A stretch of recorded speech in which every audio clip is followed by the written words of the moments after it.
So a couple of weeks ago we did that video on passing tech, taking your car to the track for the first time.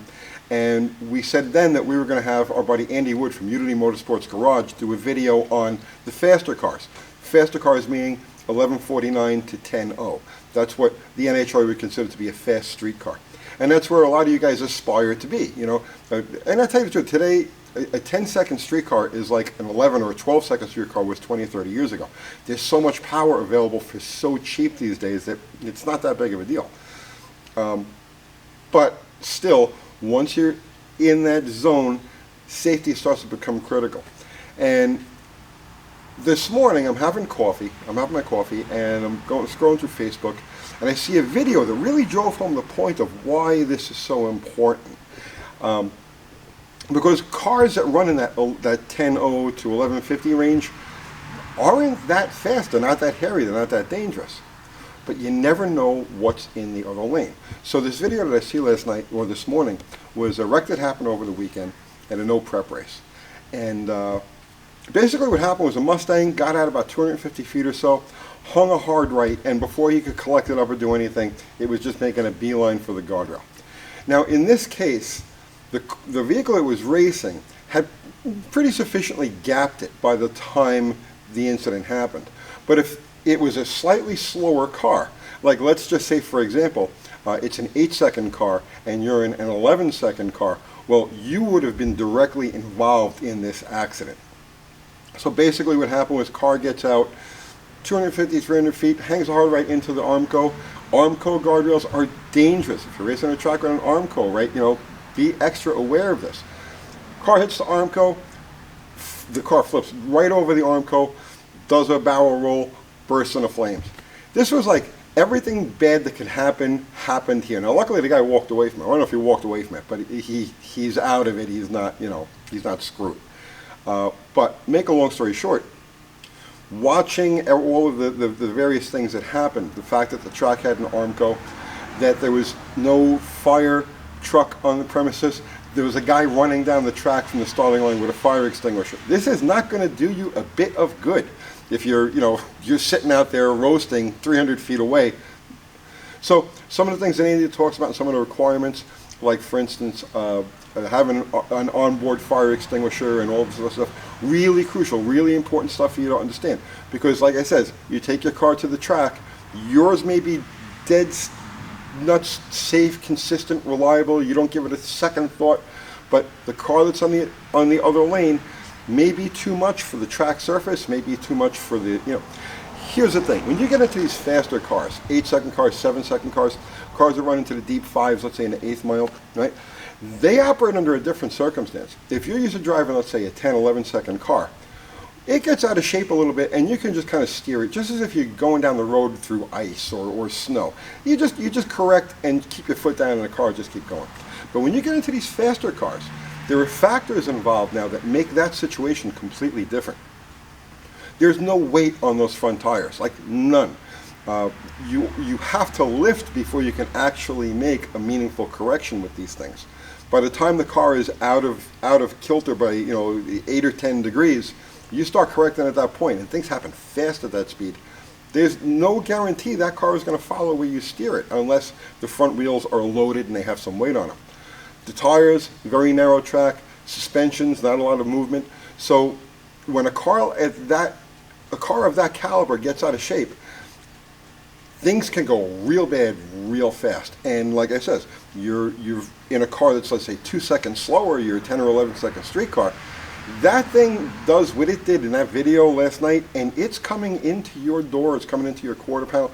You're having a really bad day. So watch this video, keep all of this stuff in mind. You know, I'm not known as safety boy. I've done a lot of really stupid things, but you know, common sense and you know, none of this stuff is worth doing if anybody's going to get hurt. I mean, honestly, that's the bottom line. So watch Andy and sub to his channel, Unity Motorsports Garage, one of the smartest guys in the world, right? Great guy. And watch this, and I'll see you tomorrow. What's going on, everybody? So today I'm over at my buddy Micah's shop, Gaston Automotive Services, and you notice I've got Old Blue here with me. The purpose of this video is we're going to go over some tech inspection things that could save you a lot of time and trouble when you go to an NHRA track. Now, granted, these things need to be applied to all tracks. You know, safety is one of the things that gets overlooked. And today we're going to be focusing mostly on cars that were street cars that have progressed, and we're going to cover mostly from the 1149 mark down to 10.0. Now, I myself, I was a former tech inspector for the NHRA for 3 years, and I've seen a lot of things over the years, and you know, people don't realize the importance of safety. It seems like everybody wants to go faster, and the safety aspect of it gets ignored a lot of times. So we're going to go over some things today on this car. Now, this car progressed from a bone stock 96 Mustang GT to an 8-second quarter-mile car, which it is today. So, you know, there's a lot of growth that we had in this particular car. So, yeah, let's get started on that. So, Tony covered a lot of ground in his video covering tech inspection, but what happens when you get to 1149? That's kind of a magic barrier, because when you get to that point, that is when you need to have a roll bar in the car. You need to be wearing a fire jacket, such as this single layer deal. And let's talk about safety first. When you go to the track, don't show up looking like this with shorts and flip-flops or whatever the case is, because that will get you booted faster than anything else. Making sure that you have long pants on with covered toe shoes, no flip-flops, and make sure that you have a fire jacket if your car is going to be running faster than 1149. Now, this single layer jacket here carries a 3-2A/1 rating, and it is a single layer. This will be good actually from 1149 down to 10.0. Once you get past 10.0, you have to have a multi-layered jacket and a rig looking like this. So the faster you go, the more equipment you have. You got a Hans device here for the helmet, multi-layered pants, shoes, and a fire jacket, and gloves, which are in the car. You notice right here, these are NHRA rule books from 1966, 1971, and this was the last one that I carried. And you notice how much thicker this book is in comparison to these right here. Unfortunately, what has to happen is people have to get hurt and killed for the rules to progress. People learn from their mistakes, and that's exactly what the NHRA has done over the years. They have learned from watching accidents of cars and implemented rules to protect you, the driver, so that you don't face the same fate as many others did before you. As a tech inspector coming up to your car, the first thing that I would look for on your carburetor is to make sure that you have 2 throttle return springs. Why is that important? Well, you wouldn't think about it, but throttles stick, and that causes all kinds of issues. Second thing we're going to look for is coolant overflow tanks. Something that is secure, something that's not going to get coolant on the track. Your fuel lines, making sure that you don't have an excessive amount of rubber fuel line, which is 12 inches by the NHRA standard. So that's another big thing. Another thing that sometimes gets overlooked is actually having an SFI approved bell housing and flex plate. This is important, especially on manual transmission cars, having a SFI approved bell housing in case of a clutch explosion. And the same thing goes for automatic transmission with a converter. I've seen flywheels come through the firewall of the car into the passenger compartment. I've seen all kinds of crazy things through the years. Another thing, once you start getting into the 10s, is actually having a balancer that is SFI approved as well. A stock harmonic balancer will not pass tech, and they will boot you for it. Alright, so you're going faster than 1149. That is when a 6-point roll bar will actually, by the rules, it's only required to be a 5-point. But that's where you need to have a roll bar installed and actually have a racing harness with seat belts installed as well. Now, getting into the technical aspects of that, you know, it has to be mild steel or chrome moly tubing. But if it's chrome moly tubing, it needs to be TIG welded. If it's mild steel, it can be MIG welded.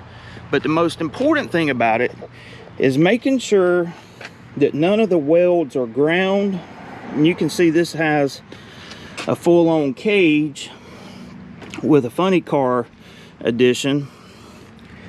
But your basic 6-point bar is going to consist of the hoop, the shoulder strap bar, the 2 down bars, and the door bar. Now when you do this, you got different ways you can do it. You can actually bolt it in the car. It'd be a 6x6 square plate, 125 thousandths thick, sandwiched between the floor. You can do it that way, or you can just have the plate in there and fully welded around the perimeter of the plate itself. But either way, when you go to tech inspection, they may feel around the bar to make sure that there's actually weld all the way around. And some tech inspectors will actually look very, very close to see if any of the weld has been ground on.